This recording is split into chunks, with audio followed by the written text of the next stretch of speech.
This is the Queen of the Skies, one of the most legendary high-flying luxury airliner in human history.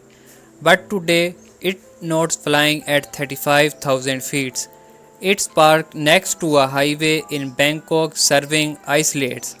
Welcome to Thailand, where multi-million dollar retired jumbo jet don't go to the scrapyard to die. Instead, they get chopped up, dragged down public highways, and turned into massive roadside cafes. How did the ultimate symbol of royal Thai luxury and global travel turn into the ultimate roadside tourist trap? And how do you even move a 200-ton spaceship on wheels through city traffic? This is a bizarre, brilliant story of how Thailand saved the 747. To understand why Thailand loves this plane so much, we have to go back to November 22, 1979. This was the day Thai Airways welcomed its first Boeing 747-200. It was not just another commercial acquisition, it was a matter of state pride. For the next 41 years, the 747 was the undisputed backbone of Thai tourism. It put the kingdom on the map, carrying millions of tourists from Europe, Australia, and America straight into Bangkok. Inside the cabin, it was pure luxury. First class passengers were treated to authentic Thai hospitality, surrounded by decor inspired by 200-year-old Royal Temple paintings. As the fleet upgraded to advanced 747-400 variant, these planes became flying pieces of art. To celebrate major royal milestones, the airline painted massive, breathtaking Royal Bridge livery onto the aircraft hulls. For decades, seeing a Thai 747 touchdown anywhere in the world meant seeing the culture of Thailand itself. But by the late 2010s, the aviation world was changing. Newer, more fuel-efficient twin-engine planes like the Boeing 787 and Airbus 350 were taking over. The four-engine 747 was expensive to run, and Thai Airways originally planned a slow, dignified phase-out by the late 2024. Then March 2020 arrived, and the global pandemic ground world traveled to a sudden halt.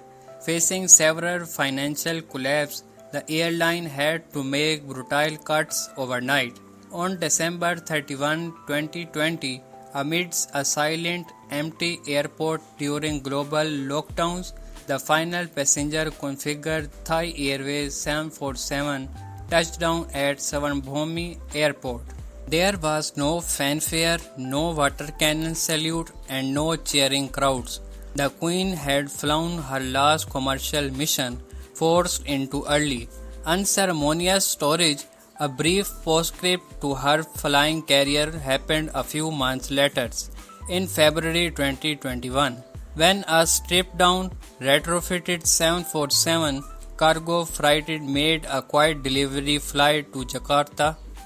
After that final flight, the roaring engines were officially switched off forever, leaving a fleet of 18 giant jumbos sitting abandoned on the tarmac, waiting for the scrap heap. But this is where the story takes a unique Thai turn. Instead of allowing these icons to turn into beer cans, wealthy local entrepreneurs stepped in and bought the retired airframes. But how exactly do you get a massive 230-foot aircraft out of an airport and onto a neighborhood street? The engineering process was mind-blowing. Logistic teams literally had to chop the planes apart. Specialized crew unbolted the massive wings, detached the iconic hum-nosed section, and loaded the giant fuselage segment onto heavy-duty flatbed trucks. Moving only at night to avoid paralyzing Bangkok traffic, these massive canvas crawled through the streets, dogging low-hanging power lines until they reached their final destination. Today, the most famous of these structures is the 747 Cafe in Lat Krabang, Other hulls sit in country fields as airplane graveyard or quickie photo spot. It's a bizarre flat of a royal airliner, but in a way it's a beautiful triumph. While the Queen of the Skies may never fly at 35,000 feet again in Thailand, here cabin doors remain wide open to anyone with the price of a cup of coffee.